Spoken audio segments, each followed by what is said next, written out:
Natasha, this is Open Mic, and we're back to the third segment of our program. When we left off, John was highlighting the difficulties that he envisaged in the event that a four-lane highway was put up. Please, John. Yeah, so if you have a scenario where you have that level of land acquisition required, obviously that acquisition cost would not be picked up by the loan. That has to be picked up from your consolidated fund. Right. Okay? More stress. You're talking about, I am just roughly calculating, probably about $400 million. I mean, just throwing out a figure. Throwing out a figure. Right? Just looking at the cost of properties, the cost of land in that zone, to even begin the project. Right. Right? I can't see, if you put the numbers in, it makes any sense. In terms of economic analysis, looking at savings in travel time, savings in vehicle operating cost. You put in those numbers, it could never, in my opinion. Yeah, I couldn't agree with you. And that's why I say, John, the situation is there. The periphery road is what needs to be addressed. And do it properly. I am a firm believer in that. Yeah. As you know, you've noticed, John, time moves very quickly with us. We're already on the third segment of our program. There are a couple of areas that I want to address, and that is in connection with the borrowings of this country. It really worries me tremendously. What I think various governments and people living in St. Lucia are unaware of, whenever we apply taxes for a particular reason, these taxes should go to the projects for which they are designed for. Because I've repeatedly said that when you're running a business, if you're selling cement, sand, lumber, whatever the case may be, let us assume I'm losing tons of money in selling sand.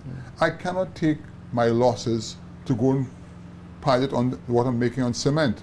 It is better to let somebody else handle that and get out of that business. And the same applies to government.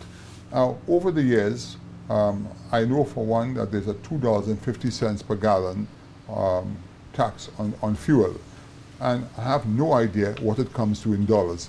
But when you look at the amount of fuel we use, it has to be quite a bit of money.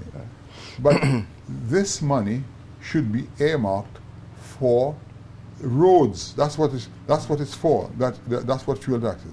Income tax, inland revenue, for property tax and income tax, they have their role to play.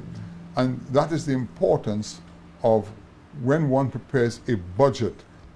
They should understand that if you're taking money for a particular cause, that is where it should be put. That is why we seem to be running into those difficulties all the time. Now, I have repeatedly said for the last 50, 60 years, traveling abroad, especially in the UK, I've listened to people who know better than me. And governments do not take money from the consolidated fund to build roads. What they do is they call in an entrepreneur with the required skills and funding, and they say to them, look at me, I want 30 miles of road done. I'm just thinking of a whole new highway, whatever the case may be. What are you going to charge me? You get in the proper people to make your proper assessments, and you have proper contracts in place. They do the job, and you say, okay, fine, how are we going to pay for it? Because as in business, nobody goes into a business without knowing how they're going to pay for it. Because if you do so, then I regret to say you're not well in your head, okay? And I feel that whatever monies that they get for the fuel, they should set that aside and to know how much they're going to put to road maintenance and also construction of new roads. You've been an engineer, there's no better person than you. You've seen it all over public works. When you think back what has happened, does that make any sense? But let me back up a bit, and I would I would dovetail that response into my initial statement in terms of the peculiarities of our country. Yes. Small size, small area, independent state, limited tax base, limited ability of our government to generate revenue. When the QAT Fund decided to finance the Millennium Highway, one of the requirements that they were asking for was to have a dedicated income stream for the repayment of the loan. Correct. Right. They wanted to have a toll. And I recall in the discussions we suggested to them that that would not be workable, because what you really were trying to do is to create a network of roads that would be of benefit to the nation as a whole. Yes. And that we are not in a position at this point in time to establish a toll, because people will just use the various back roads and either come back on it. Can I just interrupt you for a moment, John? I met, sorry for that, I met some 12, 13 years ago, Mr. Patterson, the Prime Minister of Jamaica, through some friends of mine. And at that time, one had to fly from Kingston to Montego Bay. And I said to him, PM, that really don't make sense, you know, getting up in a jet to go up there. And he explained to me the cost of doing things. And I said to him, he said, Mr. Shastri, Jamaicans would not pay tolls. This is what he said, okay? Be it as it may, a French company came in and put down for $800 million US, and they put the tolls. And for the first 6 months, it was empty. But you know what happened? After the first 6 months, they started to use it. And the ratio of payment showed that they would pay it off in half the time. And they said to the Prime Minister, what do you want to do? Do you want to pay it off in half the time or build more roads? He said, build more roads. And that was the sense of it. And if you, I don't know when last you were in Jamaica, but I was in Jamaica recently. They're fabulous. But Jamaica is a bigger island, and there's no question about it. But, you know, just to fill you in a little bit, John, I have had discussion with Dr. Anthony on a couple of occasions, and he shared the same opinion with you that the figures were there for tolls did not exist. I'm going to say something to you. On a good day in the tourist season, you have approximately 1,800 people arriving and when 1,800 come, 1,800 are leaving. So that's 3,600 people are going to the south and all their buses and so forth. I honestly feel on that road, it is worth it, because there are people paying $150 US to fly on a helicopter, which takes 8 minutes. Now, if we had a good road with a good bus, and as a matter of fact, see the Southern Taxi has 2 or 3 very nice buses now, and I commend them for that.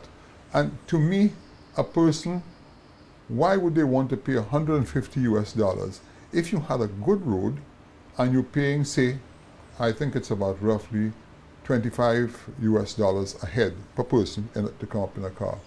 That if you added $10 to that, $10 US, and what I would do, that toll gate, let us assume you're coming from the south going to the north.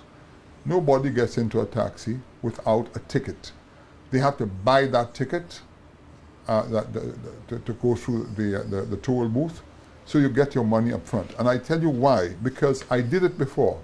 When I was a director of SLASPA, and there were no docks in Soufriere, and the government didn't have the money. Mr. Clembob started something called the Soufriere Foundation, and he came to me with the idea. The bank did not want to lend him the money. Myself and a partner lent him, I think, $200,000-300,000 to start it off, to kickstart it, and the guy started the job. And the big question is, how are you going to pay for it? And I asked my directors at SLASPA, let us put a charge of $2 US on every passenger going on a catamaran to Soufriere. And John, in 2 years that was paid for. Now the idea was to take off the $2, but they didn't take out. In fact, they increased it. But I have to say, there's been some drawbacks because of the amount of cash there, but they have in fact invested a lot of that money to develop the sulfur springs. Because a person coming to St. Lucia, you're lucky if the same person comes twice. What the hell is $2 or $3 to an individual?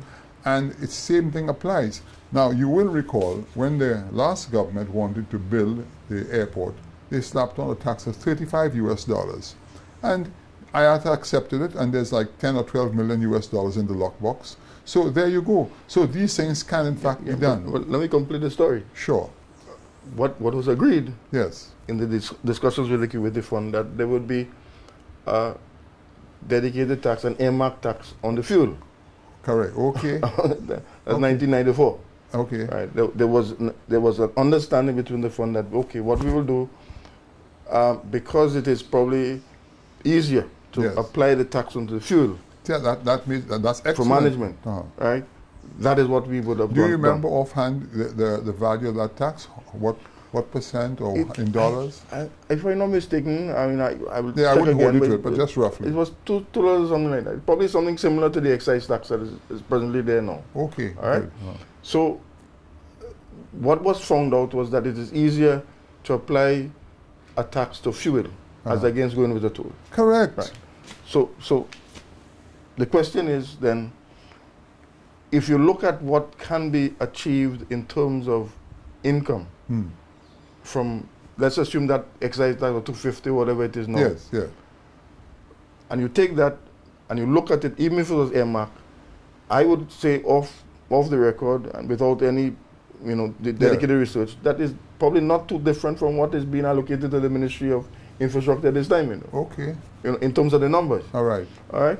So I don't think the question is, I think the question really comes down to prudent choices of investment in infrastructure. Now, since you were in the ministry, you can probably answer that better. St. Lucia, this is Open Mic. We have just come to the end of the third segment of our program. We'll be right back.